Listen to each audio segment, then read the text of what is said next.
আমি একটা প্রশ্ন করছিলাম যে রক্ত খাইয়া মানুষের রক্ত খাইয়া জান্নাতে যাইব, তার সেই ব্যক্তি কে? আমার ভাইয়ের একটা ছাত্র আছে, নাম হইল রাজু। ভাই কয় এটা তো ওরাই জানে। রাজু নিচে থেকে কয় আনাস আনাস।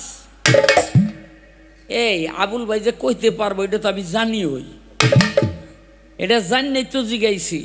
এখন নিচে বয়ে বয়ে যে আনাস আনাস কলি, এই যে আমি কইলাম যে মুসলমানের ভাই কোন দিন থেকে হইল, আবুল ভাই কইল যে আমি জবাব দিয়া দিলাম, এখন কি কইবা? আমি কইলাম অর্ধেক কইছে অর্ধেক হয় নাই, বাকি অর্ধেক কি হয় নাই সেইটা যে করলি না।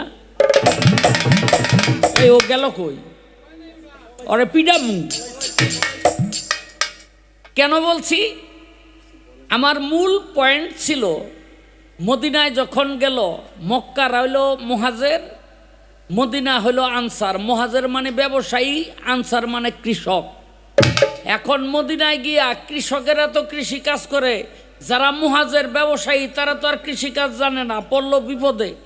নবী কি করলো? সবার সাথে সবার, একজন মুহাজের একজন আনসার ভাই পাতাইয়া দিয়া ঘরে ঘরে দিয়া দিল, কিন্তু হযরত আলীর কোনো ভাই রাখলেন না। তখন হযরত আলী মনে মনে চিন্তা করে, আমার মনে হয় না খাইয়াই থাকতইব। তখন রাসূলের কাছে গিয়া ফরিয়াদ জানাইল, ইয়া রাসূল আল্লাহ, আপনি আমার জন্য কোনো ভাই রাখলেন না, আমার উপায় হবে কি? তখন রাসূল আসমানের মধ্যে হাত হযরত আলীর উঁচু করে বুকের মধ্যে টান দিয়া নিয়া বলছিল যে আলী, তোমাকে আমি ভাই দেই নাই কেন জানো? বলে কেন? বলে মদিনার মধ্যে তোমার ভাই হওয়ার উপযুক্ত কেউ নাই। এটা হইল এক। আর দ্বিতীয়ত হইল আমি তোমাকে রাখছি আমার নিজের ভাই বানানোর জন্য। এই কথা বলে বুকের মধ্যে টান দিয়া জড়াইয়া ধরলো। এই জন্য ভাই আমি আবুল ভাই প্রশ্নটা রাখছিলাম। এখন আপনি আমার ভাই, আমি আপনার ভাই। আপনি যদি আমার বাপ হইতেন তাও আপনি আমার ভাই। এটা তো হাদিসে কয়, আমি কই না। কি করেন আপনারা? এই জন্যই আমি এই প্রশ্নটা রাখছিলাম। রাজুয়া গেল কই? এ রাজুয়া, যাক। হ্যাঁ, বিচ্ছেদ গাইলে তো মনে করেন এতক্ষণে মাঠ ফাঁকা থাকতো, ও আমরা জানি। কেউ বিচ্ছেদ গাইলে আর আপনারা থাকতেন? একটা মানুষও থাকতেন না, সব যাইতেন গা। হ্যাঁ, ওই যে আরেকজনে বিচ্ছেদের নাম হুইনা যাইতেছে গা। এই বহেন, কি আর বিচ্ছেদ? বহেন আপনি।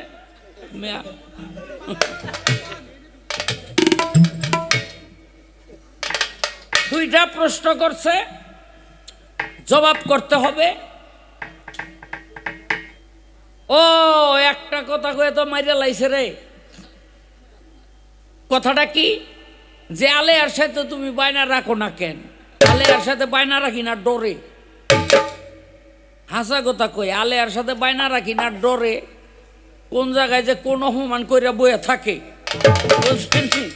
তাই খামা কাজ যেডু মানিজ্জত কামাইছি এডু আর খোয়াইতে চাই না, এজন্য আর বায়না বই না, অনে রাখি না। 2 নাম্বার হইল যে বাঘ আর ছাগলে কথা বলবে কিয়ামতের আগে। এমন একটা অবস্থা হইব আপনার, ওই সময়ে বাঘ তার ক্ষুধার কথা ভুলে যাবে, ছাগল যে অন্যের বাঘের খাবার সে তার সেই কথা ভুলে যাবে এই পৃথিবীর দৃশ্য দেখে। তখন দুইজনে গল্প করবে, ভাই রে পৃথিবী মনে হয় আর থাকবে না, কারণ বাঘের ক্ষুধা বিলুপ্ত হয়ে যাবে, ছাগলের ভয় দূর হয়ে যাবে। যেই কথাগুলো আল্লাহর রাসূল বলেছিলেন, আর ঠিক ঠিক তখন তাই হবে। এই স্বাধীনতার যুদ্ধে যখন আপনারা এই বয়স্ক তারা দেখছেন মিলিটারিরা যখন হামলা দিছে, তখন কোন মহিলার গায়ে কাপড় আছে আর কোন মহিলার গায়ে কাপড় নাই এটা কেউ দেখে নাই। সবাই শুধু যান বাঁচানোর জন্য জঙ্গলের দিকে পালাইছে। কথা ঠিক কিনা? হ্যাঁ, কাপড় আছে না নাই কেউ খেয়াল করে নাই। বাবারে যুবতী মেয়েরা তো পলাইছেই, পুরি বেডিও পলাইছে। মানুষের জিগায় কিও তোমার ডর কি? তুমি পলাও কেন? বেডি কয় কে পাকিস্তানিদের মধ্যে দুই একটা বুড়া মিলিটারি নাই?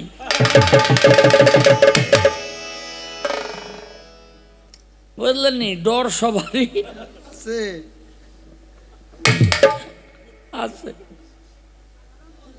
একটা সাগর থেকে আগুন বাহির হইয়া মানুষকে দৌড়াইতে থাকবে, শোনেন মন দিয়া। এই যে পারস্য উপসাগর, এই পারস্য উপসাগর থেকে পানি দুই ভাগ হইয়া অথবা শুকাইয়া একটা আগুনের গোলা বাহির হবে। এই আগুনের গোলাটা বাহির হইয়া মানুষকে দৌড়াইতে থাকবে। মানুষ যখন পেরেশান হয়ে যাবে, আগুনটা থাইমা যাইব, মানুষও আবার স্থির হয়ে যাইব, মনে করবো আগুন মনে হয় আর এদিকে আইব না। কিন্তু একটু বিশ্রাম নেওয়ার পরেই আগুন আবার দৌড়ানি দিব, মানুষও দৌড়াইব। এই দৌড়াইতে দৌড়াইতে দৌড়াইতে দৌড়াইতে মানুষগুলোরে সব একদিকে চাপাইয়া লাইব। সেদিন মক্কার মদিনা হয়ে যাবে জনশূন্য, কোনো মানুষ থাকবো না। বারবার ভূমিকম্প হবে, ভূমিকম্পের কারণে মক্কা মদিনা মানব শূন্য হয়ে যাবে, জনশূন্য হয়ে যাবে। সেই আগুন একটা সময় এসে নিষ্ক্রিয় হয়ে যাবে, আর মানুষকে দৌড়াইবে না, মানুষ হাঁপ ছেড়ে বাঁচবে যে এইবার বুঝি আমরা বাঁচলাম। এই আগুনের একটা বৃহৎ আলামত, এটা কিয়ামতের রাসূল করিম সাল্লাল্লাহু আলাইহি সাল্লাম বর্ণনা করছেন। এরা হাসরের দিন এক ব্যক্তি কিছু মানুষরে ধাক্কাইয়া ধাক্কাইয়া জান্নাতের মধ্যে দিয়ে দিব। সেই ব্যক্তি জিন না, ইনসান না, দেও না, দৈত্য না, দানব না, ফেরেশতা না। আমি জানতে চাই ওই ব্যক্তি কে? তুই ঠিক করতে পারিস না। শোন, মারামারি হইতেছে আবুল ভাইয়ের লগে আমার লগে, বুঝলিনি? এই কথাটা ভালো করে খেয়াল করবেন। দেও না, দানব না, ফেরেশতা না, মানব না, ওইটারে কি কয়? এই জিন না, দৈত্য না। কিন্তু ধাক্কাইয়া ধাক্কাইয়া মানুষগুলিরে জান্নাতের মধ্যে দিয়া দিব। এখন জান্নাতের মধ্যে যে দিয়া দিব, এই জান্নাতের দেওয়ার মালিক হইল আল্লাহ আর আল্লাহর রসুল। অন্য কারো কিন্তু সুপারিশ চলবে না। তাইলে করবেন পীরলি গাউস কুতুব। হ্যাঁ, পীরলি গাউস কুতুব যারা, তারা ওই নবীর সামিয়ানা তলে তাদের ভক্তবৃন্দ নিয়ে উপস্থিত হবে, তাদেরও কোনো ভয় থাকবে না। কিন্তু যে সমস্ত মানুষগুলি ওই সামিয়ানার তলে জায়গা পাবে না, ওই সমস্ত মানুষগুলিরে ধাক্কাইয়া ধাক্কাইয়া জান্নাতের মধ্যে দিব। ফেরেশতারা কইব, এই তুই কে? ফেরেশতারা কইব, এই তুই কে? তখন ওই ব্যক্তি বলবে, আমি আল্লাহর ছোট আর নবীর বড়। আমি আল্লাহর ছোট আর নবীর বড়। আমি জানতে চাই আল্লাহর ছোট নবীর বড় এই ব্যক্তি কে?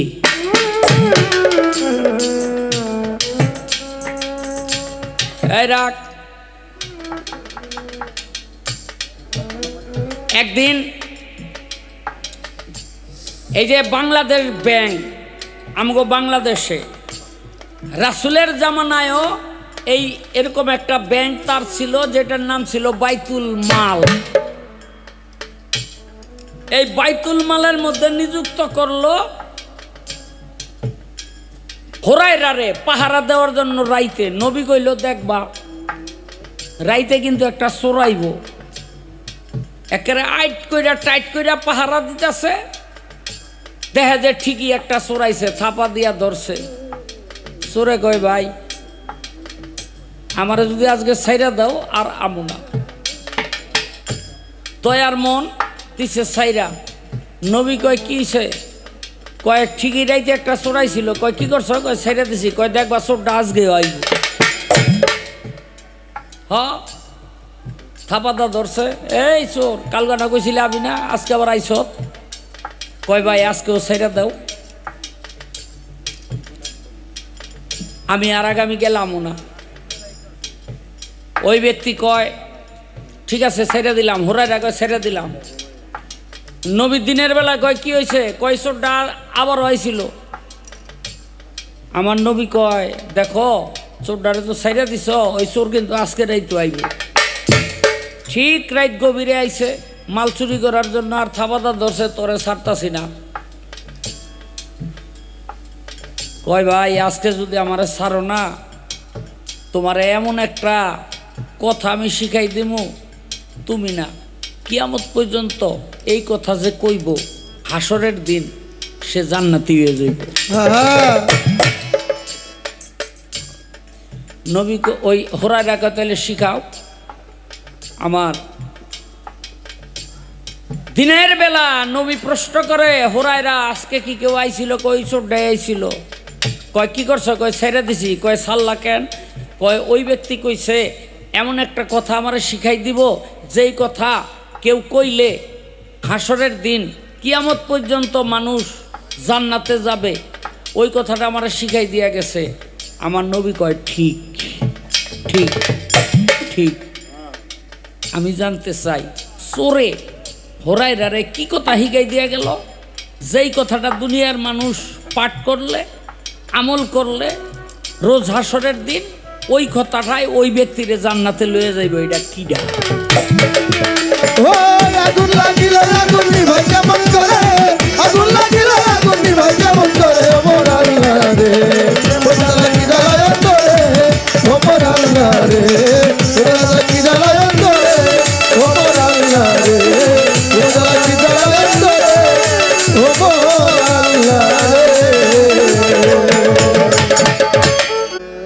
অনেক কথা লইয়া উঠছিলাম, আমার কাদের ভাই যখন নিষেধ করলো কোনো কথাই আর তারে কইলাম না। নাইলে আমি বলে মুন্সিগঞ্জের মুন্সি, হ্যাঁ বলে মানিকগঞ্জের মানিক।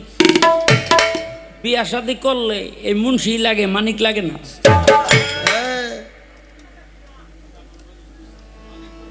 বুঝলেন নি? এই মুন্সি লাগে, মানিক লাগে না। এরপরে আহেন এই মানিক যত দাম হইও খাইলে কোনোদিন পেট ভরে না। আপনারা জানেন না, এই মানিক যদি এই জিব্বার মধ্যে লাগায় তাহলে মানুষ কিন্তু মরিয়া যায়। হেরে আর যাই করেন জিব্বার মধ্যে লাগাইয়েন না।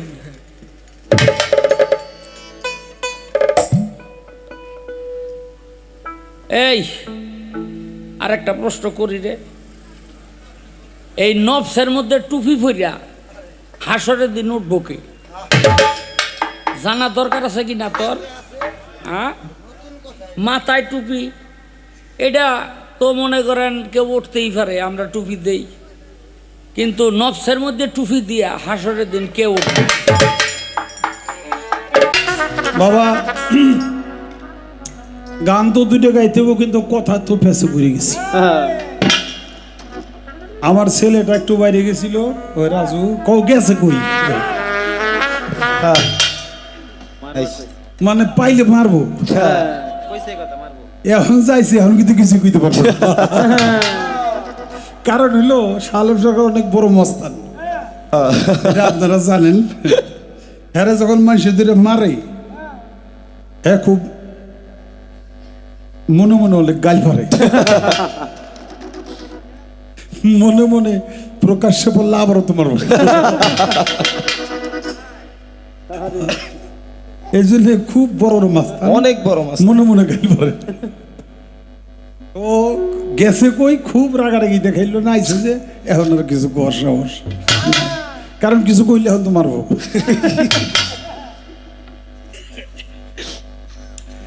জিজ্ঞেস করছে, জবাব দিব, কিন্তু কয় আমি মুন্সিগঞ্জের মুন্সি আছি, আরে মানিকগঞ্জের মানিক। আমি আমার কথা বলি নি মানিকগঞ্জের মানিক, যে আমি বলছি যে মুন্সিগঞ্জের মুন্সি টুপি মাথায় দিয়ে মানিকগঞ্জে সে গান গাও টের হো না। কয় মুন্সি লাগে বিয়ে শাদিতে, মুন্সি ছাড়া বিয়ে করান যায় না। হইল আপনাকে জাগো জাগো বিয়ে ফোরানোর দরকার আছে ওনারা বাইন্দে রেখে দিয়ে মুন্সি তো মুন্সিগঞ্জের। আবার কয় মিয়া মানিক কোন দিন খাওয়া যায় না, আচ্ছা মানিক খাইব কে? তাইলে বোঝা যায় মানিক খাওয়া যায় না কিন্তু মুন্সি খাওয়া যায়। মুন্সি খাওয়া যায়।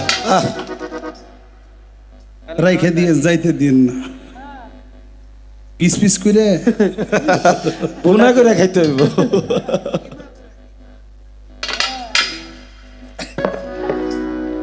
হাসরের মাঠে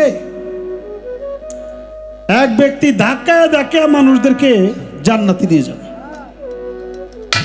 যারা নাকি নবী রসুলের অলি আল্লাহ পীর মুর্শেদের সামিয়ানার নিচে ঠাই না পাবে তাদেরকে। কিন্তু যিনি ধাক্কায় ধাক্কায় নিবে জান্নাতে, সে কোনো মানুষ না, সে কোনো ফেরেশতাও না, জিনও না, পরিও না, হুরও না, নবী রসুলও না, পীর মাশায়েখও না, সর্বোপরি সে মানুষই না। তাহলে সে কি? এর কারণটা কি? সেই পাওয়ারটা পেল কোথায়? আমার নবী পথিমধ্যে দাঁড়ানো মনে মনে কয় যে রোকানা আমাদের এলাকার, আমাদের দেশের এত বড় একটা পালোয়ান, সে যদি ইসলাম ধর্মটা কবুল করত তাহলে আমি ইসলাম ধর্মটা প্রকাশ্যে প্রচার করতে পারতাম। যেই কইছে লগে লগে রোকানা চাহেদে নবী চাহেদে রোকানা তাই পড়ছে। রোকানার ডাক দিছে, রোকানা তোমার শরীরে মহান আল্লাহ তাআলা অনেক শক্তি দিছে, তুমি মস্ত বড় পালোয়ান, তুমি যদি ইসলামের খেদমত করো তার বিনিময়ে তুমি জান্নাত পাবে। তো রোকানা বড় বড় চোখ করে চেয়েছে, মুহাম্মদ তুমি কার সাথে কথা কইতেছ সিনু? কয় হ্যাঁ, তুমি তো মস্ত বড় একজন পালোয়ান।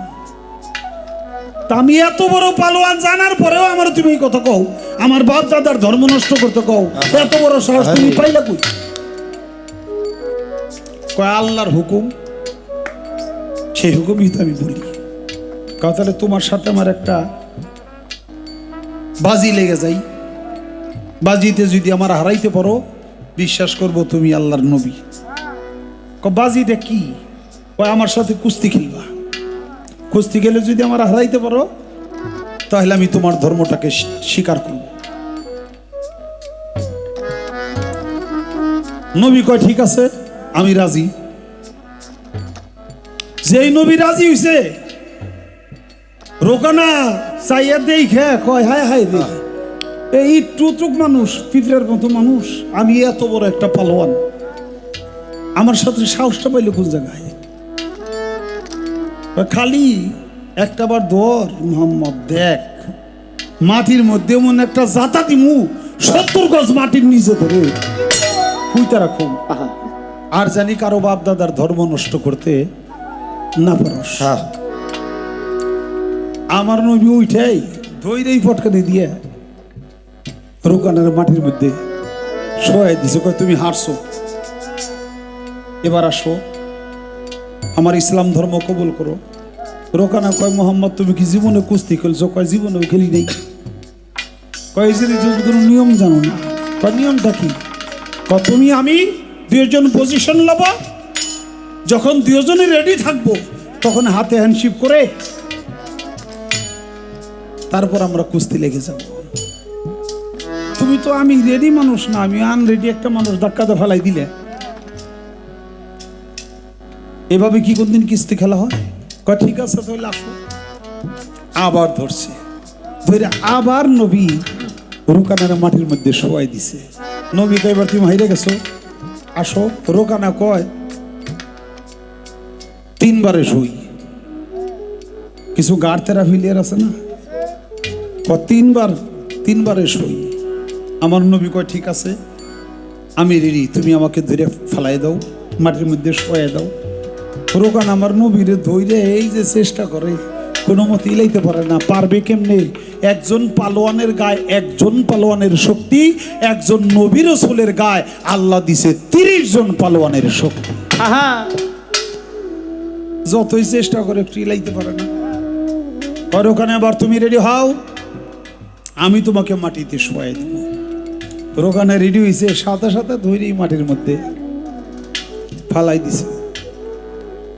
শরীরের মাটি মুটি ঝাড়ে চইলা যায়। আমার নবী কয়, রোকানা তুমি কইছিলে কি? তুমি হাইরে গেলে আমার ইসলাম ধর্ম কবুল করবা? বাজাও একটু।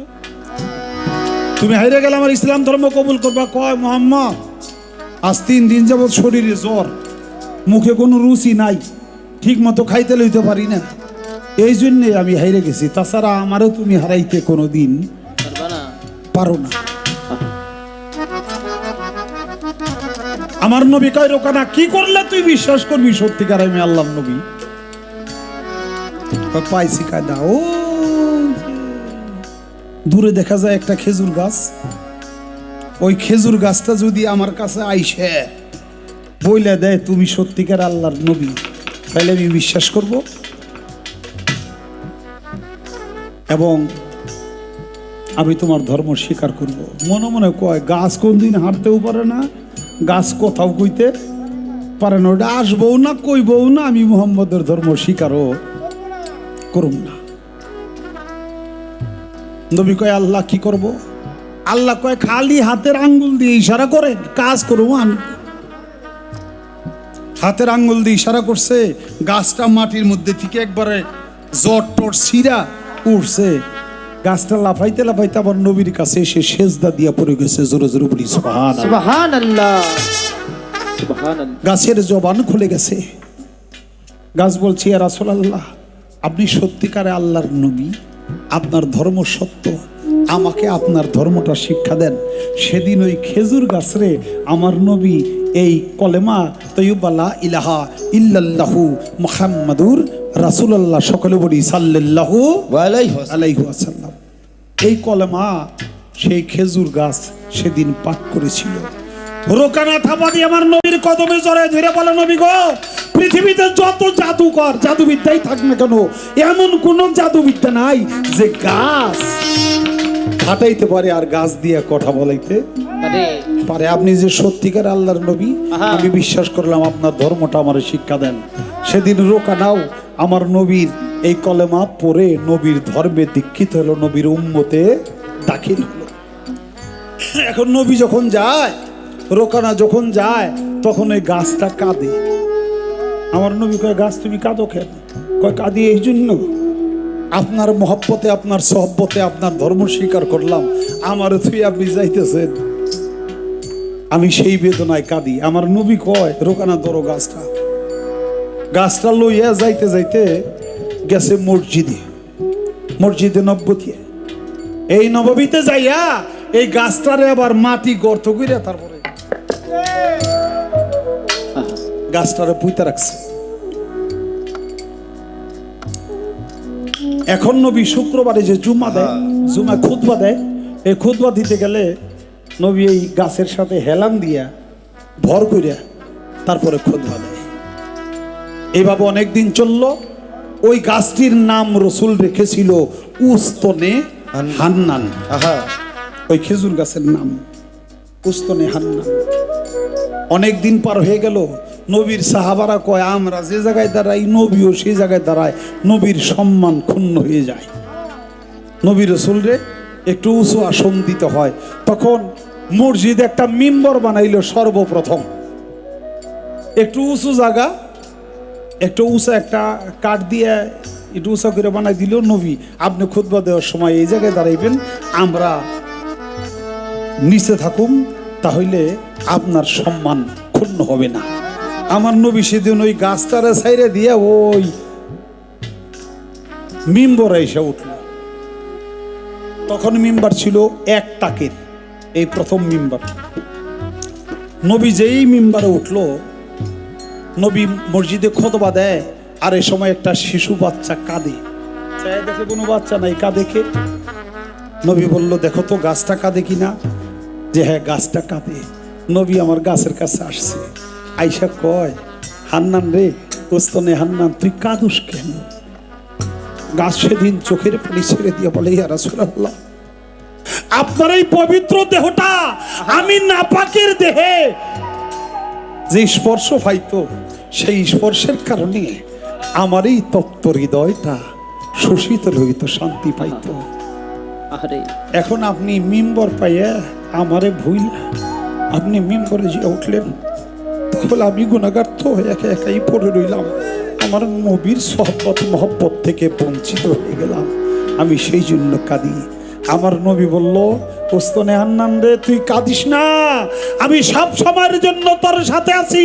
তুই যখন দুনিয়া ছেড়ে চলে যাবি, আমি তোকে আমার উম্মতদেরকে যেমনি করে জানাজা করি, গোসল দেই, দাফন করি, কাফন পরাই, আমি তোরও সেইভাবে বিদায় করব। রোজ হাসরের মাঠে যে আমার উম্মতের কাতারে তুই শামিল হবি। জোরে জোরে বলি সুবহান। সুবহানাল্লাহ। গাছটা ঠিকই মারা গেল। আমার নবী সেই গাছের গোসল দিয়া, কাফনের কাপড় দিয়া, কাফন বানাইয়া, মানুষ যেমন জানাজা করে, সেই জানাজা করিয়া মানুষ যেমন কবরস্থ করে, ওই স্তনে হান্নান গাছটাকে ওইভাবে মাটি দিয়েছিল। হাসর প্রান্তে সে একটা মানুষের রূপ ধরে আসবে, আর এই গুনাহগার যত উম্মতেরা তাদেরকে ধাক্কায়া ধাক্কায়া ওই স্তনে হান্নান জান্নাতের ভিতরে প্রবেশ করাবে। সুবহানাল্লাহ। সে কোনো মানুষ না, জিন না, ফেরেশতা না, অন্য কিচ্ছু না, সে একটা গাছ। বাবা,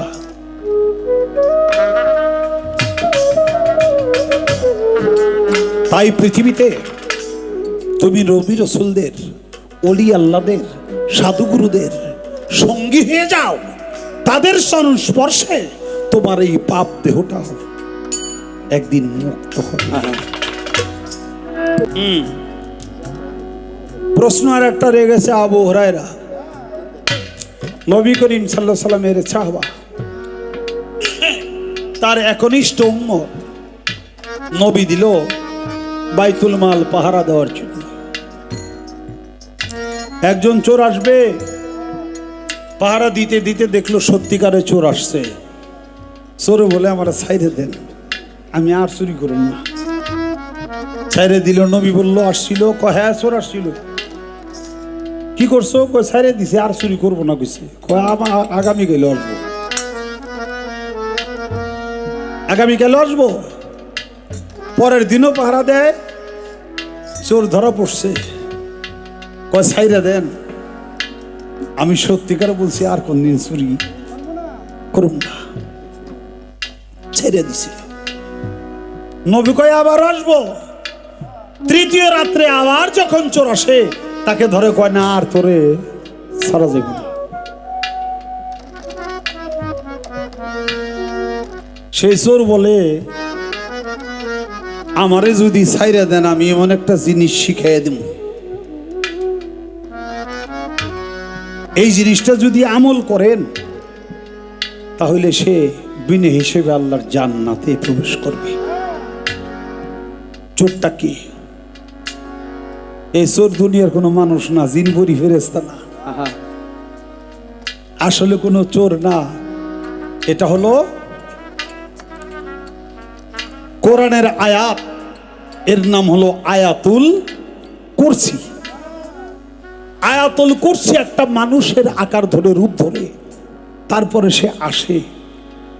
তিনবারের বেলায় সে শিক্ষা দিয়ে গেল, এই আয়াতুল কুরসি যে ব্যক্তি পাঠ করবে, আল্লাহ পাক তার সমস্ত গুনাহ খাতাগুলি ক্ষমা করে দিয়া জান্নাতে প্রবেশ করাবে। সুবহানাল্লাহ।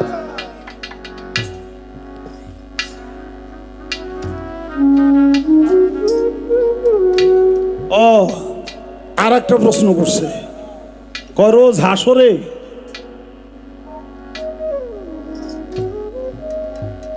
নফসের মাথায় টুপি দিয়ে উঠবে কে? মুসলমানের জাতির ভেতা, তার নাম ইব্রাহিম খলিল। কারণ ইব্রাহিম খলিল রে আল্লাহ তাআলা সর্বশরীরটা আল্লাহর জান্নাতি পোশাক দিয়া আবৃত করবে। সবাই থাকবে উলঙ্গ, আর জান্নাতি পোশাক দিয়া ইব্রাহিম খলিলকে আল্লাহ তাআলা সেদিন সম্মানিত করবে। তাই একেবারে সারা শরীরটা তার ঢাকা থাকবে, নফসের মাথায়ও টুপি থাকবে। টুপি মানে হলো ঢাকনা, এটা বুঝবেন আস্তে। টুপি অর্থ হইল ঢাকনা। ঢাকনাটা কি? এই বাজেও না। ঢাকনাটা কি? ঢাকনা হলে যেমন একটা ঔষধ তরল, এই ঔষধের মুখেই যে ঢাকনা, পানির বোতলটা, পানিটা ঢাকনা থাকলে পড়ে যাবে নাকি? এই জন্যে ঢাকনা হলো টুপি, এটা দিয়ে আটকায় রাখা হয় যেন এটার পানি এটার মধ্যেই থাকে, যত্রতত্র পড়ে না যায়। এই ঢাকনার নাম হলো টুপি। আল্লাহর নবীরা, বিভিন্ন নবী রসুলরা এই ঢাকনাটা, এই টুপিটা বিভিন্ন জায়গায় দিতে বলেছে। কোন কোন নবী বলছে চোখের মাথায় টুপি দাও, কারণ তোমার চোখের মাথায় টুপি দিলে তুমি এই চোখ দিয়ে খারাপ কোনো কিছু দেখতে পারবা না না। কোন কোন ব্যক্তি বলছে তোমার হাত পায়ের মাথায় টুপি দাও, যদি হাত পাকে এইভাবে ঢাকনা পরানো হয় তাহলে হাত পাও দিয়ে সে কোনো খারাপ কাজ করতে পারবে না না। ইব্রাহিম খলিল বলছে তুমি নফসের মাথায় টুপি দাও, কারণ নফসের মাথায় টুপি দিলে নফস দিয়ে তুমি খারাপ কাজ করতে পারবা না না। এই ঢাকনার নাম হলো টুপি। আর আখেরি জামানার নবী হযরত মুহাম্মদ সাল্লাল্লাহু আলাইহি সাল্লাম তিনি বলছে তোমরা মাথায় টুপি দাও, কারণ মাথায় হলো ব্রেন, মাথায় হলো গিলু, এই ব্রেন থেকে সর্ব অঙ্গ প্রত্যঙ্গ তোমাকে সার্ভিস দেয়, তাই তুমি লড়াচড়া করতে পারো। তাই মাথায় যদি টুপি দাও, টুপি থাকে, তাহলে তুমি সর্ব অঙ্গের কোন অঙ্গ দিয়ে এই খারাপ কাজ করতে পারবা না। এই জন্য নবী বলছে মাথায় টুপি দাও। আমি বলা